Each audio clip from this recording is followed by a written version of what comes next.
is your wrecked equipment? Russian losses in Ukraine are staggering, and the fields are littered with destroyed Russian equipment.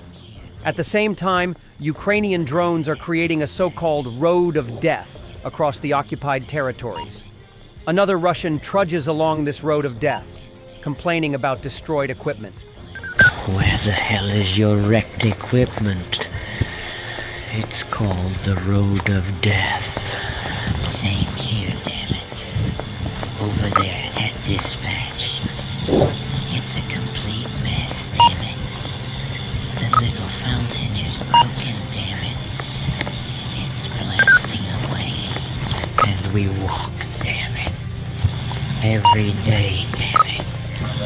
Just went out and back, damn it. Now we're going back. Oh God. At least for a bird today, it's not so bad. This is just a disaster.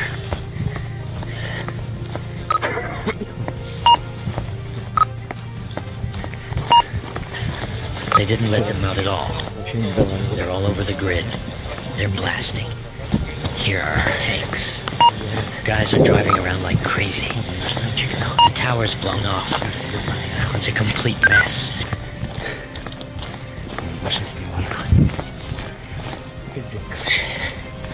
A video appeared in Russian Telegram channels showing Russian soldiers with injuries who are allegedly sent to the front lines without undergoing a military medical commission. The guys are sent to the front line without undergoing a military medical commission. All have referrals for hospitalization in Russia from the chairman of the Military Medical Commission. But we are not taken out. They hide us from the commission. We don't know what will happen to us next. We ask for help while there is still such an opportunity. We are given only 3 days of rest after being wounded and are sent straight into an assault. We are at the Rogovo firing range, they say. Это пиздец просто, блядь.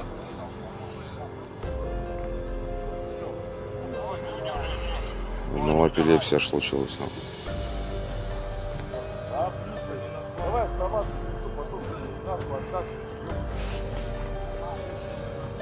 Ебать. На костылях человек пошел на БЗ, блядь. Ебанулся. In January 2025, fighters from the active operations units of the Defense Intelligence of Ukraine of the Ministry of Defense of Ukraine demonstrated exceptional skill and determination in targeting Russian forces in Zaporizhzhia region. Ukrainian scouts destroyed or severely damaged 53 Russian transport vehicles, 4 armored vehicles, and 4 mortars. They also neutralized over 50 enemy UAVs and obliterated critical Russian electronic warfare and electronic intelligence systems, including antennas and communication equipment. Furthermore, 2 enemy ammunition depots were successfully targeted and destroyed. Ongoing strikes have inflicted heavy damage on Russian engineering and fortification structures, with 200 damaged and 30 completely annihilated. These operations have significantly weakened the enemy's defensive and logistical capabilities. The human toll on Russian forces is equally severe. Over 130 personnel were either killed or severely wounded during the specified period, underscoring the precision and impact of Ukraine's tactical operations. U.S. President Donald Trump believes that Russian President Vladimir Putin is destroying Russia by failing to reach a peace deal on Ukraine, Trump told reporters at the White House on January 20. He should make a deal. I think he's destroying Russia by not making a deal, Trump said following his inauguration. The new U.S. president was sworn in at the United States Capitol earlier on January 20. Though his inauguration speech did not mention Ukraine, Trump has often claimed in the past that he would seek to bring a swift end to Russia's war. You plan to speak with President Putin soon. What about President Zelensky, and what's your message? Yeah, I would, but he's told me he wants to make a deal. Zelensky wants to make a deal. What kind of I don't know if Putin does. He might not. I don't know. He should make a deal. I think he's destroying Russia by not making a deal. I think Russia's going to be in big trouble. You take a look at their economy. You take a look at the inflation in Russia. So I would hope. I got along with him great, and I would hope he wants to make a deal. Medvedev commented on Trump's inauguration on his Telegram channel. It is obvious that the main takeaway from the rather amusing inauguration of the US president was the dialogue between the leaders of Russia and China, which took place after yesterday's event. It served as the best proof of the multipolarity of the modern world and the strategic partnership of our countries. Once again, it has become clear to everyone that the modern world is not interested in the golden age of America, which Donald Trump theatrically declared yesterday, but in the development and prosperity of all humanity. He ended the message with a phrase in Chinese: "Let's work together to make the world a better place." Setting aside the claim itself, this is another proof of Russia's dependence on China on the global stage.